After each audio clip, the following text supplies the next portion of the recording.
Assalamualaikum warahmatullahi wabarakatuh. Perkenalkan saya Nizar Anishpurli, NIM 222, Prodi Manajemen Bisnis Syariah kelas 2F. Ingin menyampaikan jawaban ujian akhir semester 2 mata kuliah Ilmu Al-Quran dan Hadis yang diampu oleh Bapak Rafiq Junaidi MHum. Yang pertama yaitu jelaskan urgensi mempelajari ilmu Al-Quran dan Hadis. Al-Quran merupakan kalam Allah yang diturunkan kepada Nabi Muhammad SAW melalui perantara malaikat Jibril yang sampai kepada kita melalui proses mutawatir. Merupakan ibadah bagi yang membacanya, ditulis pada lembaran-lembaran kertas, dibuka dengan surat Al-Fatihah dan ditutup dengan surat An-Nas. Secara keseluruhan merupakan mukjizat hingga surat terpendeknya.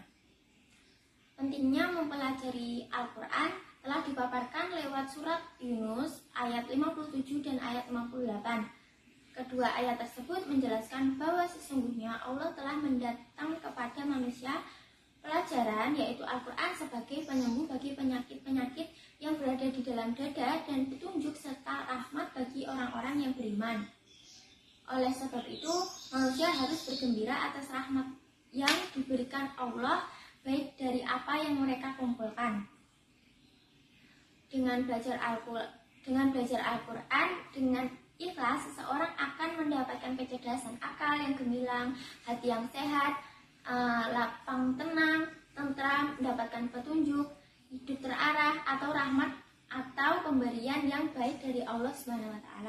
Sedangkan urgensi mempelajari ilmu hadis ialah untuk mengetahui atau memilah hadis-hadis yang sahih atau yang dhaif atau lemah, mengetahui keadaan dari suatu hadis, apakah hadis tersebut sahih, hasan atau bahkan dhaif, sehingga tidak dapat digunakan sebagai pegangan. Ilmu Al-Quran dan Hadis keduanya sama-sama penting bagi kehidupan seorang muslim, yaitu sebagai penguat satu sama lain dalam mempelajari ilmu keislaman. Kedua yaitu apa yang membedakan orang yang memiliki ilmu atau wawasan mengenai ilmu hadis dan yang tidak. Perbedaan tersebut dapat dipandang dari segi keimanan. Orang yang berilmu lebih dalam keimanannya kepada Allah SWT dibandingkan orang yang kurang mempunyai wawasan dan tidak berilmu. Dibanding dari segi ibadah, orang yang berilmu lebih khusyuk dalam beribadah kepada Allah karena mengetahui hukum-hukumnya dibandingkan orang yang tidak memiliki wawasan. Seorang alim hadis dapat mengetahui pesan-pesan yang disampaikan Rasulullah baik secara langsung atau melewati sahabat, dapat menyampaikan benar tidaknya hadis tersebut dilihat dari cirinya. Soal ketiga yaitu jelaskan pokok pembahasan dalam ilmu Al-Quran dan Hadis. Ilmu Al-Quran akan terus bergerak seiring dengan kemajuan peradaban manusia. Sama halnya dengan cakupan pembahasan Al-Quran yang meliputi Al-Quran itu sendiri. Penamaannya, akar katanya, pengertian, penamaan, sifatnya, perbedaan dengan hadis qudsi, kemudian wahyu yang meliputi pengertiannya, kemungkinan dan terjadinya wahyu, cara turunnya atau nuzulul Quran kepada malaikat dan rasul, rahasia-rahasia di sekitar metode turunnya. Selain itu membahas tentang asbab an-nuzul, ayat-ayat yang turun di Mekah dan Madinah, tentang awal surah, ilmu qiraah dan ahliyah, nasikh dan mansuh, mutasyabih, tafsir kemukjizatan dan lainnya. Sedangkan pokok pembahasan ilmu hadis ialah ilmu yang mempelajari dan membahas tentang semua yang disampaikan kepada Rasulullah SAW, baik berupa perkataan, perbuatan, ketetapan, dan lainnya. Secara istilah, ilmu hadis adalah ilmu yang mempelajari tentang cara persambungan hadis sampai kepada Rasulullah SAW. Keempat, yaitu spesifikasi hadis dibagi menjadi dua, yaitu dirayah dan riwayah. Apa maksudnya? Ilmu hadis riwayah, ilmu yang mempelajari cara periwayatan, pemeliharaan dan penulisan atau pembukuan hadis Nabi SAW. Objek kajiannya adalah periwayatan dan pemeliharaannya meliputi 1. Cara periwayatannya, yakni bagaimana cara penerimaan dan penyampaian hadis dari seorang periwayat atau rawi kepada periwayat lain. Kedua, yaitu cara pemeliharaan, yakni penghafalan, penulisan dan pembukuan hadis. Ilmu ini tidak membicarakan kualitas sanad, sifat rawi, dan cacat yang terdapat pada matan dan lainnya. Ilmu hadis riwayah bertujuan untuk memelihara hadis Nabi Shallallahu Alaihi Wasallam dari kesalahan dan proses periwayatan atau dalam hal penulisan dan pembukuannya. Lebih lanjut, ilmu ini juga bertujuan agar umat Islam menjadikan Nabi Shallallahu Alaihi Wasallam sebagai suri tauladan melalui pemahaman terhadap riwayat yang berasal darinya dan mengamalkannya.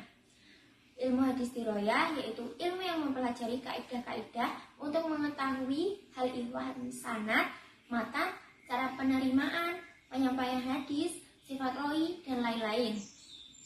Sanad dan matan dengan segala persoalan yang terkandung di dalamnya turut mempengaruhi kualitas hadis tersebut. Kajian terhadap masalah-masalah yang bersangkutan dengan sanad disebut naqd as-sanad atau kritik sanad.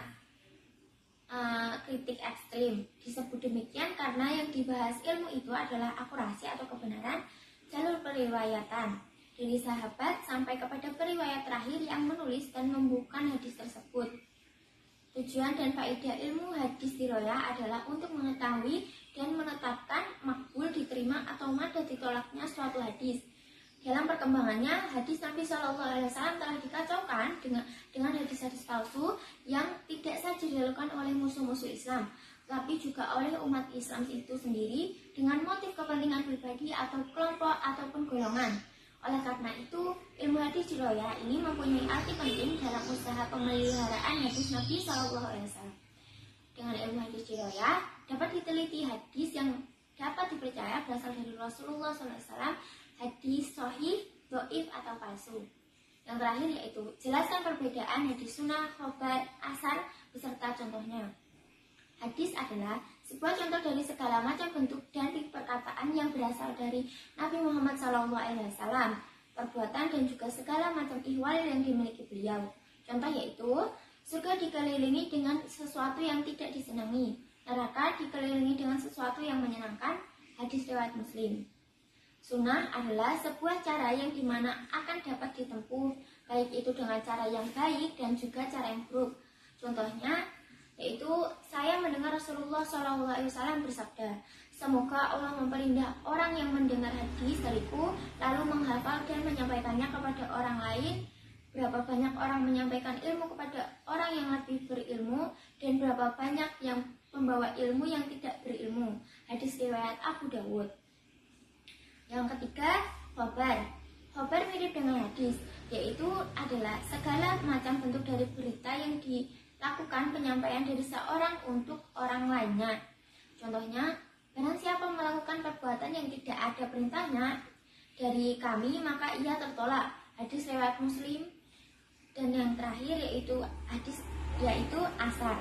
Asar adalah sebuah bentuk yang dimana dilakukan periwayatan yang berasal dari sahabat dan juga dilakukan penyandaran dengan kata yang diberikan oleh Nabi Muhammad SAW.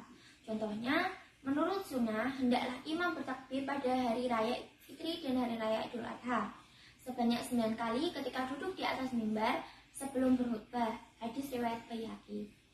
Berikut jawaban yang sudah saya sampaikan. Semoga jawaban saya dapat membawa berkah dan diberikan nilai yang baik oleh Bapak dosen.